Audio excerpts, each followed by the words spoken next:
உன் பேர் என்ன? ரோசாப்பூ. என்ன ரோசாப்பூ? அப்பா வச்சது. செடியா? இல்லைங்க, பேரு. முழு பெயர்? அற்புதமணி ரோசாப்பூ.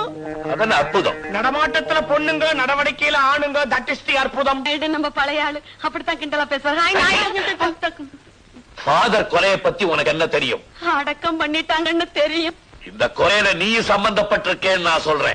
அம்மா, பீட்டர் அடிக்கடி உன் கடைக்கு தான் வருவான். அம்மா, அங்க உட்கார்ந்து நான் சதி திட்டம் தீட்டினீங்க. அம்மா, அவன் வேணுங்கிறவங்கிறதுக்காக அவனை நீ மறைச்சு வச்சிருக்க. போச்சு போச்சு போச்சு. 35 வயசோட வாழ்க்கை முடிஞ்சு போச்சு. சைக்கிள் கடையில சைக்கிள் கம்பிய பிடிச்சுக்கிட்டு இருந்தவ இப்ப ஜெயில போய் ஜெயில் கம்பிய பிடிக்க போறா. ஞானப்பிரகாச தேவசகாயம். யாரது? எங்க அப்பா. சாந்தமணி அதிசய ராணி. அது யாரு? எங்க அம்மா.